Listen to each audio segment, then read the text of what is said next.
2021년 한 해가 새롭게 시작되었습니다. 이번 한 해에도 하나님의 놀라운 은혜와 사랑이, 또 조심과 도우심의 은혜가 우리 모든 광림의 권속들과 또 한국계 모든 성도님들 위해 넘쳐나시기를 먼저 주의 이름으로 간절히 축원합니다. 우리 한 해를 시작하면서 새로운 꿈과 계획들을 가지고 시작합니다. 나름대로의 꿈이 있고 나름대로의 계획이 있어 이번 한 해 이 모든 꿈과 계획들이 우리 가운데 이루어지기를 소망하며 한 해를 시작합니다. 근데 여러분 어떤 성공에 어떤 것들을 갖기를 원하시는지요? 성공하기를 원하실 터인데, 성공이라는 것이 꼭 물질적인 성공, 무슨 권력의 힘의 성공 이런 것을 얘기하는 것이 아니라 내가 노력하고 내가 힘써서 이루어가자 하는 것들이 있을 터인데, 여러분들이 성공하고 원하시는 것이 무엇이 있을까요?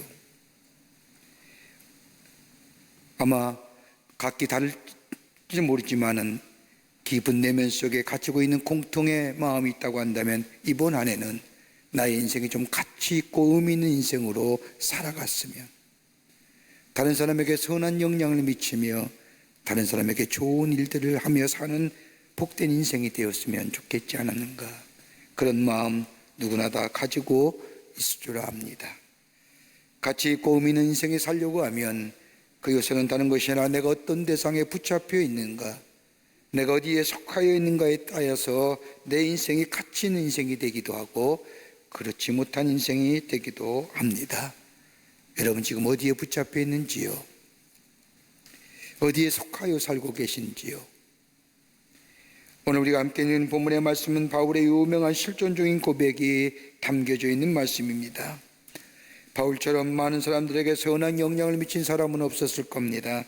27권의 신약 성경 가운데 13권의 성경 말씀을 쓴 사람이 사도 바울이요, 기독교의 신학을 집대성한 사람이라 해도 과언이 아닙니다. 이런 바울이 오늘 자신을 가리켜서 포로된 자라고 이야기합니다. 더 나아가 포로된 존재라 자신을 정의합니다. 원문을 보면 카텔렘푸센이라고 말하는 이 말은 다름이 아니라 나는 예수께 붙잡힌 자라고 하는 이야기입니다. 그러게 자신을 가리켜서 바울은 다른 사람에게 소개할 때 나는 예수께 붙잡힌 사람이라 소개합니다. 우리가 잘 알다시피 바울은 예수를 만나기 전 예수를 믿는 사람들을 잡으러 가다가 예수님을 만난 사람입니다. 다메섹이라는 곳에 예수 믿는 사람이 있다는 소식을 들은 바울은 그 길로 예수 믿는 사람을 잡으러 다메섹으로 가다가 갑자기 하늘에서 호련히 강한 방채가 비추더니 사울의 눈을 멀게 합니다. 그리고는 하늘에서 들려온 음성이 사울아 사울아 내가 어찌 나를 핍박하느냐고 말할 때에 사울이 뜨지 못하는 눈을 보면서 하늘을 향하여 당신 누구십니까? 라고 물을 때에 나는 내가 핍박하는 예수니라고 하는 음성이 들려옵니다. 이 음성을 들은 사도 바울은 3일 동안이내 눈에 비늘이 끼어 앞을 보지 못한 채 사람에 의하여 끌려 다메섹으로 들어가 눈이 뜨인 후에 그는 저 아라비아 광야에 가서 3년 동안 있다가 새로운 존재로, 그리고 복음을 전하는 자로, 하나님의 사람으로 하나님 나라의 복음을 전하는 전도자의 삶을 살아갑니다. 이 다메섹에서 만난 부활의 주님을 만난 이 계시적 사건을 가리켜 사도 바울은 갈라디아서 1장에서 이렇게 말합니다. 내가 다메섹에서 포로가 된 것이 아니라 어머니의 태로부터 부르심을 입었노라. 자신의 인생은 우연으로 된 것이 아니라 하나님의 인도하심과 부르심 가운데 이루어졌다는 고백입니다. 갈릴리아 저 다소에서 태어난 것도 우연이 아니고 가말리엘 문화생으로 공부한 것도 우연이 아니라는 겁니다. 내가 부활하신 주님을 만난 것도 우연이 아니라 하나님의 전적인 부르심이요 하나님의 계시적 사건이었다고 고백합니다. 그러면서 고린도서 7장 23절의 말씀을 보면 자신을 향하여 한 가지 더 고백하기를 나는 하나님께서 값으로 사심받은 사람이다. 예수께서 나를 위하여 십자가에 피 흘려 죽으심으로 인하여 나를 구원하고 나를 새롭게 하여 주시는 기에 나는 이제 예수께 팔린 몸이요 예수의 노예요, 나의 삶의 주인은 내가 아니라 예수이기에 나에겐 자유함이 없다고 고백합니다. 다시 말한다면 철저하게 나는 예수께 붙잡힌 삶이라 말씀합니다. 그리고 오늘 3장 12절의 그 말씀도 보면 오직 내가 그리스도 예수께 잡힌 바 된 것을 잡으려고 쫓아가노라고 자신을 향하여 고백합니다. 그리스도인의 삶이란 다름 아닌 바울의 고백처럼 예수께 붙잡혀 사는 사람입니다. 예수께 잡힌 바 된 사람이 바로 그리스도인의 삶이라는 겁니다. 예수를 믿는 사람들의 별명이 참으로 많습니다. 흔히들 듣는 얘기로 제자란 이야기입니다. 복음서에서 보는 대로 많은 사람이 예수님을 따라다녔습니다. 그러나 예수님의 제자는 12명이었습니다. 12명의 사람은 예수님과 함께 동고동락했던 사람들. 그런데 안타깝게도 복음서에 나타난 예수님의 제자는 예수님이 땅에 계실 때에 예수님에 대하여 깊은 이해가 없던 사람들이었습니다. 예수님이 부활하신 후에 승천하신 후에야 비로소 예수님이 누구였고 예수가 어떤 분이었음을 알았던 저들, 자신이 함께 예수와 생활했던 삶, 말씀하셨던 것을 전하는 제자의 삶이 되었던 것을 되게 됩니다. 예수를 깊이 이해했던 사람들. 또 하나 또 한다면 성도란 이름입니다. 거룩한 무리란 말입니다. 믿는 사람들을 가리키는 말이 신도이지만 우리는 신도가 아니라 성도입니다. 거룩한 사람들, 땅의 방식으로 살아가는 것이 아니라 하늘나라의 방식대로 살아가는 사람들, 예수 믿고 하나님 예수를 나의 삶의 주인 모시고 저 세상과 구별되어 거룩과 화평과 의로움을 쫓는 삶, 이게 바로 성도라는 겁니다. 또 하나 지금 보편적으로 불려지는 또 하나의 별명이 있다면 크리스찬입니다. 크리스찬은 크리스티아누아스라고 하는 이야기로 이 그리스도 외에 속한, 그리스도 안에 속한 사람들, 그리스도 외에는 아무것도 모르는 사람들, 그리스도만 따르고 그리스도만 사랑하고 그리스도를 위하여 죽기로 맹세하는 사람들을 가리켜서 크리스찬, 그리스도께 속한 사람이라는 이야기입니다. 이 말은 저 초기 교회, 초대교회의 안디옥 교회로부터 시작한 이 말은 다름이 아니라 그리스도를 위하여 순교를 각오한 사람들, 성경의 말씀대로 하면 세술에 취한 자들이라는 얘기입니다. 그리스도 안에 있는 사람들, 그리스도께 속하여 사는 사람들, 세술에 취한 자는 다름이 아니라 바울이 얘기한 것처럼 하나님의 거룩한 영에 이끌려가는 사람을 가리켜 그리스도인이라 얘기합니다. 지식이나 이성이나 경험의 문제가 아니라 하나님의 거룩한 영에 이끌려 그 영이 내 이성을 지배하고 내 육체를 지배하고 내 감성을 지배하며 그리스도의 생명력에 이끌려 사는 사람을 가리켜 바로 그리스도인들, 크리스천이라 말하는 겁니다. 이걸 가리켜서 바울은 예수께 붙잡히지 바된 인생이라 정의합니다. 우리가 새로운 한 해를 시작하면서 하나님의 사람으로 내 나름대로의 새로운 각오와 다짐이 있을 겁니다. 올해 안은 좀 더 하나님을 위하여 일할 거, 하나님의 교회를 위하여 열심히 헌신하며 봉사하겠다. 그보다도 우리의 삶에 나로 하여금 하나님의 나라와 교회를 위하여 봉사하게끔 하는 것이 있다고 한다면 내가 어디에 속하여 사는가? 내 삶의 주인이 누구인가? 오늘 우리의 삶이 예수께 붙잡히던 인생 되어 새로운 존재의 삶으로, 존재의 양식으로, 그리고 어둡고 불안한 세대의 진리와 생명 되시는 예수 그리스도를 전함으로 말미암아 생명의 역사를 일으키는 정말로 선한 영향력의 주인공 되는 삶, 다름이 아니라 예수께 붙잡혀 있을 때에 가능한 줄 믿습니다. 예수께 붙잡혀 사는 인생이 어떤 인생일까요?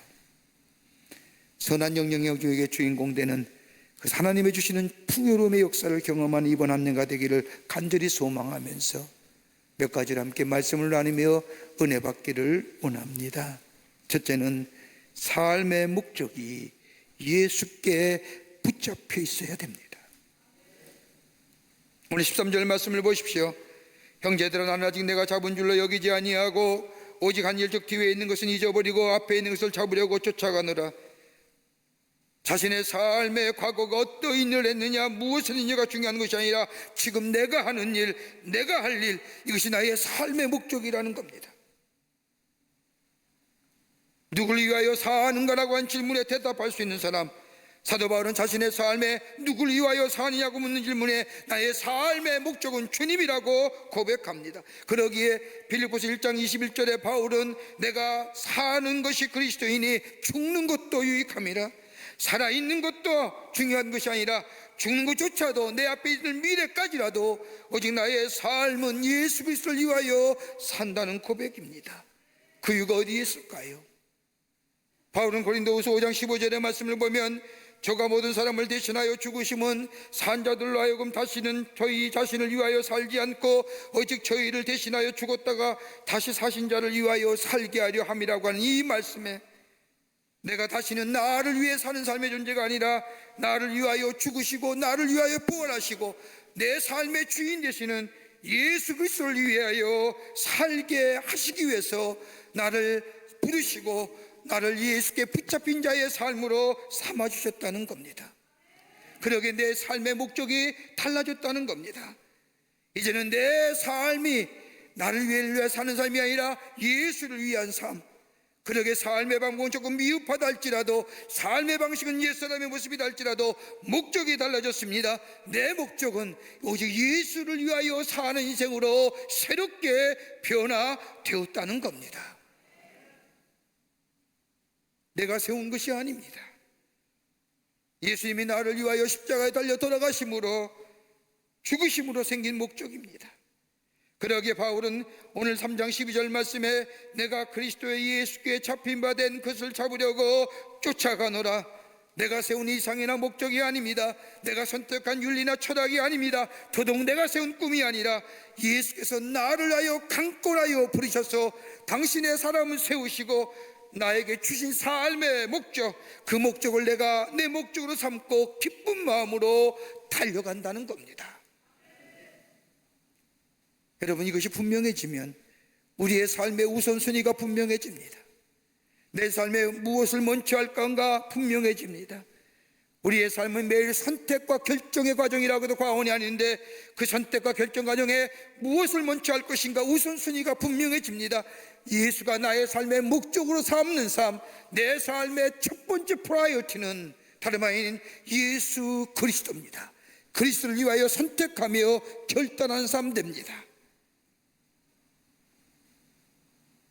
여기에는 삶의 열정이 있는 겁니다. 삶의 목표가 분명해집니다. 삶의 목적이 분명해집니다. 삶의 목적과 삶의 선택이 분명해질 때에 그 삶에 열정이 생기며 용기가 생기며 그리고 행복이 넘쳐날 뿐만 아니라 이것이 바로 비범한 신앙의 모습이요, 여기에 풍요로움의 삶의 열매가 맺어지게 됩니다. 예수가 나의 삶의 목적입니다. 삶의 첫 번째 프라이어티입니다. 내가 선택과 결정도 예수가 먼저입니다. 이 삶이 예수께 붙잡힌 자의 삶의 모습입니다. 빌리그람 목사님이 부흥회를 인도하고 있었습니다.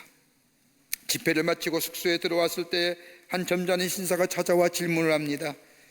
오늘 장차 목사님이 설교하실 때에 장차 임할 미래에 대하여 설교하셨는데 주님의 재림하심과 심판에 대하여 말씀하실 때 제가 얼마나 큰 은혜를 받았는지 모릅니다. 그런데 제 마음속에 한 가지 의문이 있어서 찾아왔습니다. 목사님은 자신의 미래에 대하여 알고 계시는지요? 주님의 재림과 주님의 심판에 대하여 말씀하셨는데 장차 다가올 미래에 대하여, 목사님의 장래에 대하여 알고 계십니까? 이 질문을 받은 빌리그람 목사님이 이 점잖은 신사를 향하여 빙그레 웃으면서 말합니다. 저는 제 자신의 미래에 대하여 알 수 없습니다. 뭐라고요? 그러나 한 가지 분명한 사실이 있다고 한다면, 내가 분명히 한 가지 아는 것이 있다면 나의 미래는 누군가가 꼭 붙들고 계시다는 겁니다. 이것만은 확실합니다. 과거에도 붙잡고 계셨고 현재에도 붙잡고 계시고 앞으로도 미래에도 그분이 붙잡고 계실 겁니다라고.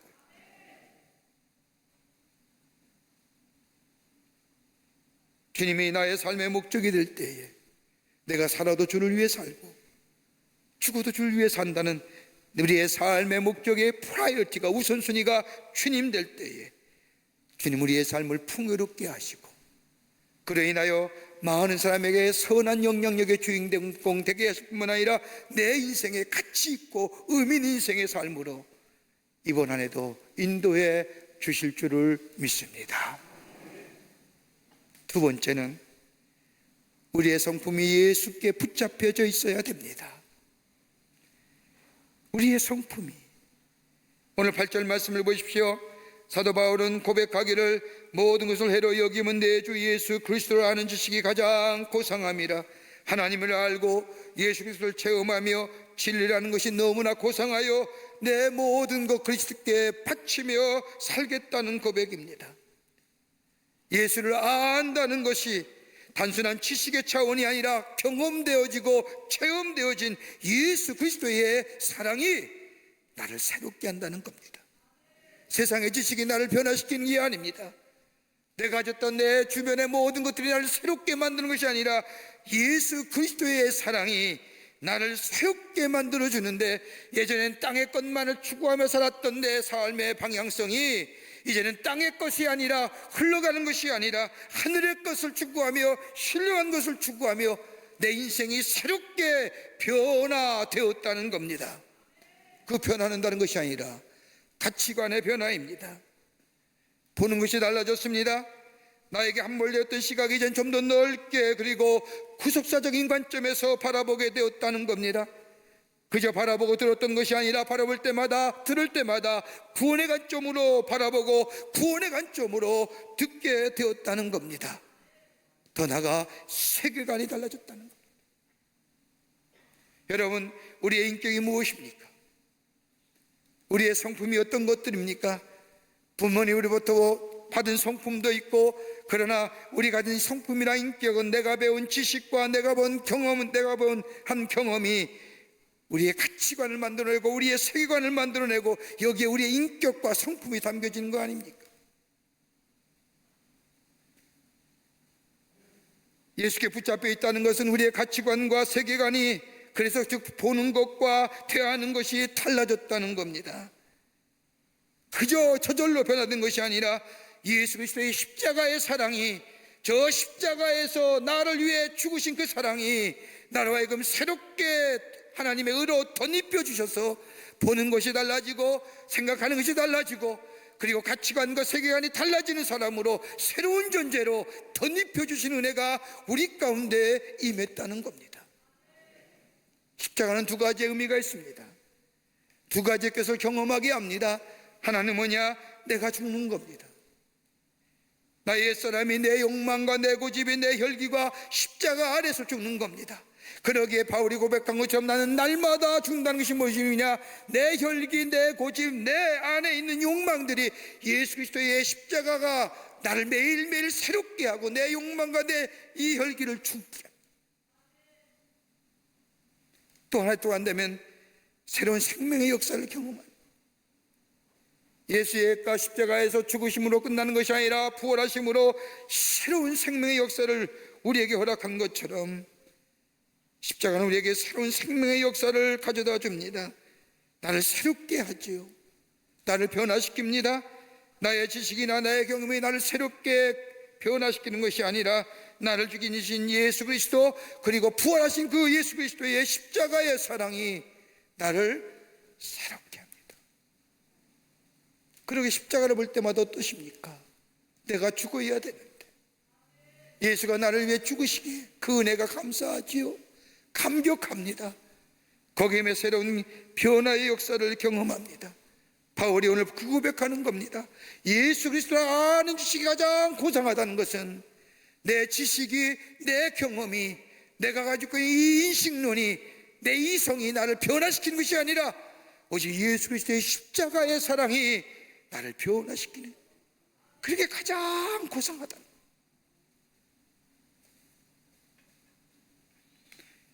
예수라는 지식이 가장 고상하다는 것은 나의 가치 기준이 변해졌다는 겁니다. 전에 이런 것이 중요했는데 이제는 이것이 중요하지 않습니다. 나를 위해 살았던 사람이 이제 다른 사람을 생각합니다. 나만 위주로 봤던 모든 것이 다른 사람을 위주로 생각하며 배려하며 사합니다. 얼마 전에 제가 처음 목회했던 우리 권사님 한 분 계시는데, 그 권사님의 외손주가 결혼한다고 하는 청첩장을 받고, 저도 결혼식 집에 가 있어서 가지 못하지만 사람을 보내어 축의금을 보내면서 그 권사님을 잠시 생각하게 됐습니다. 이 권사님은 젊은 날에 남편을 잃고 자녀 넷을 데리고 고생하며 사신 권사님이십니다. 딱히 아무것도 없고 땅 한 평도 없는 분입니다. 그러게 보면은 밭에 나가서 나무를 뜯어다가 잘 다듬어서 장에 나가 팔고, 여름에는 상을 떼다가 상을 등 어깨에 짊어지고 이 동네 저 동네 다니면서 상을 팔았고, 가을엔 상수리 나무에서 도토리를 주워다가 그걸 자루대게 메고 집에 와서 물에 담그고 그것을 말려다가 방앗간에서 가루를 만들어 도토리 가루 만들어서 장에다 내다 파는 권사. 평생을 그렇게 사셨어요. 그러면서 네 자녀를 기르셨습니다. 그 가운데 네 자녀 가운데 한 사람은 목사의 아내가 되었고, 아들 하나 있는데 아들 하나가 목사가 되어 목회하는 감리교 목사가 되었습니다. 지금은 불편하셔서 정신이 오락가락 하셔서 그 자리에 못 오셨다는데, 그 권사님이 제가 목회할 때에 하셨던 말씀이 뇌리에 상이 지워지지가 않습니다. 그렇게 고생해서 도토리를 줍고 그 먼 길을 마다하지 않고 걸어와서 물에 담그고 말려고 그것을 방앗간에 빠고 장날에 맞춰서 장에 나가서 장판을 붙이고 도토리가루를 파는데, 제가 서울 사람이니까 저보고 들었냐면지, 서울 사람은 깍쟁이에요. 그래서 왜요 권사님? 물건값을 깎아요. 그래서 설명해 드렸죠. 서울이랑 가까우니까 서울 사람이 많이 와 나들이 왔다가 좋으니까 물건값 깎는 거 아니에요. 그래도 그렇지요. 내가 얼마나 고생했는데.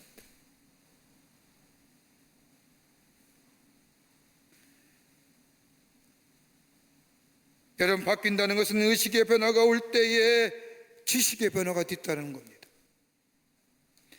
영적인 변화가 오면 우리의 지식과 가치관이 변하는 겁니다. 그럴 때 우리의 감성이 변화되고, 우리의 감성이 변화될 때에 우리의 태도가 변화되고, 그 안에 말할 수 없는 기쁨과 감격이 넘쳐나는 인생 됩니다. 이게 예수께 붙잡혀 사는 인생입니다.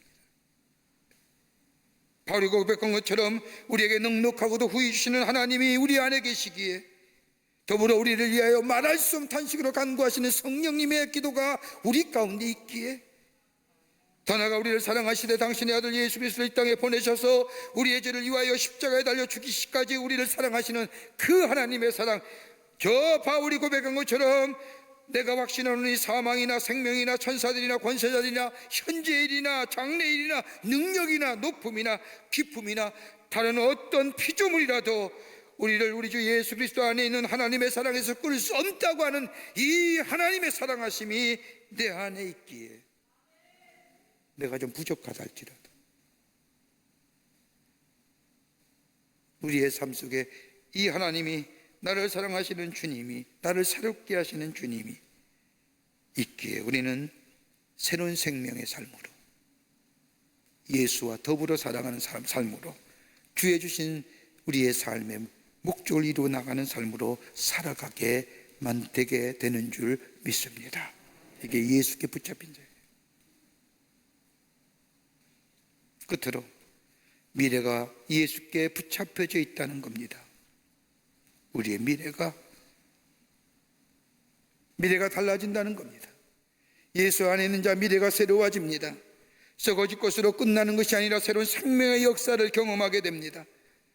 그리고 10절 말씀에 사도 바울은 고백하기를, 내가 그리스도와 그 부활의 권능과 그 고난에 참여함을 알려 그의 죽으심을 본받아.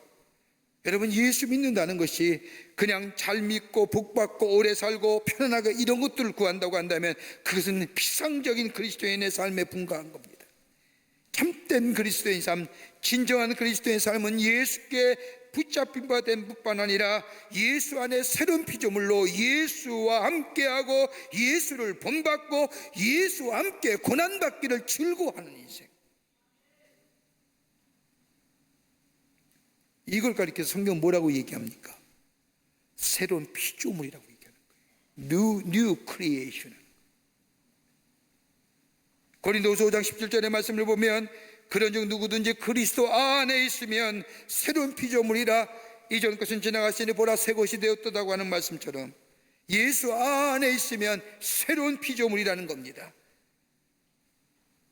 예수께 붙잡힌 바 된 인생 되면 예수와 함께하고 예수를 본받고 예수와 함께 고난받기를조차도 기뻐할 수 있다는 겁니다. 이것이 새로운 피조물인데 그리스도 안에 있어야만이 가능하다는 겁니다. 여러분, 그리스도 안에 있으면 새로운 자요, 그리스도 밖에 있으면 낡은 자입니다. 그리스도 밖에 있으면 우리의 육체는 후패가지 않습니까? 작년과 올해가 얼마나 다릅니까? 2020년을 마치고 2021년 첫 해에 여러분 거울 보시면서 어떻게 생각하셨습니까? 늙었네. 다 그랬을 겁니다. 주름살이 났네. 다 그랬을 겁니다. 우리의 육체는 후패갈 수밖에 없습니다. 그런데 예수 안에 있는 인생은 새로운 피조물 됩니다. 새 것이 됩니다. 자연적인 변화나 시간적인 개념을 말하는 것이 아닙니다. 새 것이라는 것은 그리스도 안에 있을 때에 우리 안에 매일매일 새로운 창조의 역사를 경험케 합니다. 내 마음이 변하고 내 심령이 달라지고 내 생각이 달라지고 내 삶이 달라지고 내 생활이 달라지고, 여러분, 이것이 창조의 역사가 아니고 무엇입니까? 우리의 삶이 변하기가 얼마나 힘듭니까? 우리의 사고의 패턴이 바뀌기가 얼마나 힘듭니까? 근데 예수가 내 안에 계시면, 하나님의 거룩한 영이 내 안에 계시면 내 생각과 내 삶과 내 생활과 내 마음이 달라지는 새로운 창조의 역사를 경험한다는 겁니다. 누구든지 어디요? 예수 안에 있으면. 다른 말로 말하면 바울이 오늘 말한 것처럼 예수께 붙잡히진 인생 되면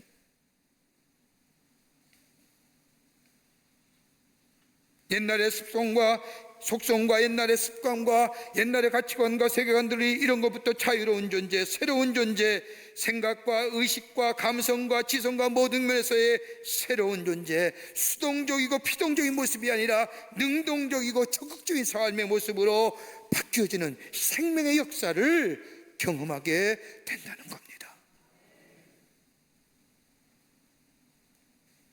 그렇게 바울은 뭐예요? 이것을 알았기에 오늘 12절 말씀의 후반부에 뭐라고 말합니까? 쫓아가노라. 자원하는 마음으로 간다는 거예요. 자발적인 마음으로 간다는 거예요. 여러분, 이 생명의 역사를 경험한 사람은 소극적이고 수동적인 것이 아니라 적극적이고 능동적으로 예수 안에서 쫓아가는 인생 되는 거예요.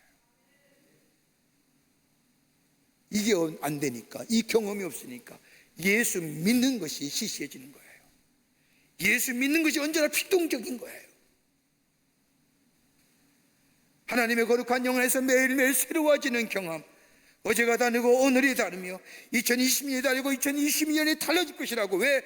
내 안에 예수가 계시고 내가 예수 안에 거하기 때문에 내 마음의 심령이 달라지고 내 생각이 달라지고 내 가치관이 달라지고 내 생각의 패턴이 달라지는 매일매일 새로워짐을 경험하는 사람들은요, 능동적인 인생 되는 거예요. 그러게 바울은 뭐예요? 쫓아간다는 얘기예요. 끌려서 가는 게 아니라 쫓아가는 거예요. 예배가 기다려지는 거예요. 기도의 시간이 내 안에 기쁨이 넘치는 거예요. 하나님의 말씀 볼 때마다 꿀송이처럼 내 안에 기쁨과 다름이 넘쳐나게 되는 거예요.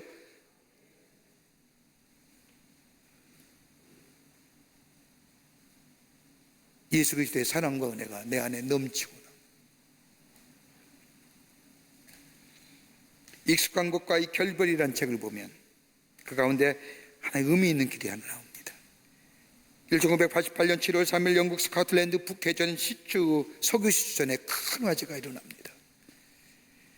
169명 가운데 168명이 죽고 딱 한 명만 삽니다.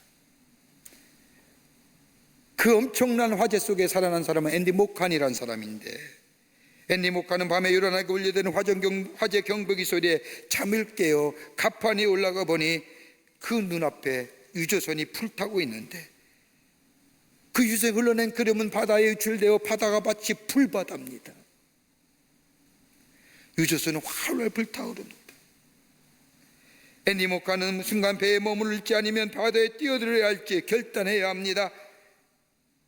그러다가 잠시 모칸은 생각하다가 불타는 갑판에서 모칸은 바다로 뛰어듭니다. 불바다 속으로. 죽음을 기다리는 것이 아니라 죽음을 향해 돌진하가, 죽음을 기다리는 갑판이 아니라 죽을지도 모르는 바다를 향하여 뛰어들었더니, 죽음을 향해 뛰었던 불바다 속으로 뛰어들었던 모칸, 이상하리만큼 그가 손을 흔들어 수영할 때마다, 헤엄칠 때마다 불이 양쪽으로 갈라지는 겁니다.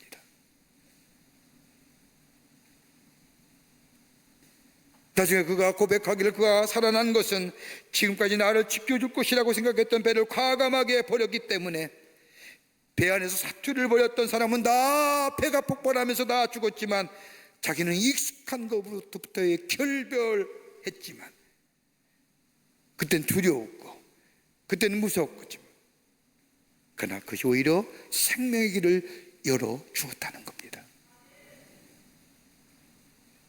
베드로 보세요. 익숙한 것부터 나올 때에 뭘 해요? 바다를 걷잖아요. 배 안이 나의 안전한 장소고 배 안이 나의 모든 것을 지켜줄 것 같았지만, 배에서 나오게 될 때에 그 누구도 경험하지 못한 인간으로서의 최초로 예수와 함께 바다를 걷는 존재입니다.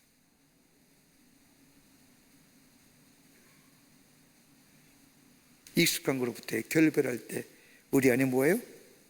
소타르예요. 구원의 역사가 일어나는 거예요. 이게 바로 그리스도께 속한 사람이고 예수께 붙잡힌 인생입니다.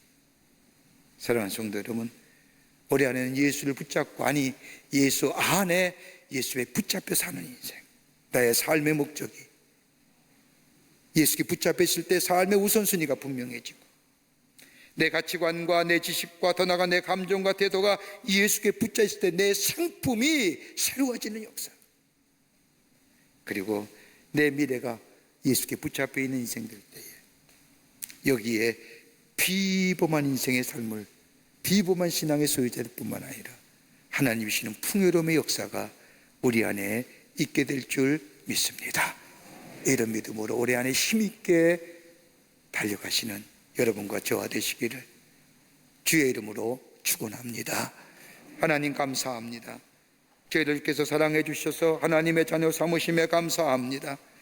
우리의 삶이 예수께 우리 안에는 붙잡혀 있는 인생 되게 하여 주셔서 우리의 삶의 목적이, 우리의 성품이, 우리의 미래가 그래서 매일매일 새로운 하나님의 창조의 역사를 경험할 뿐만 아니라 우리의 삶의 풍요로움의 역사를 누리며 이 선한 것들을 가지고 다른 사람에게 전하여 주는 하나님 나라의 백성의 삶으로 살아가게 도와 주시옵소서.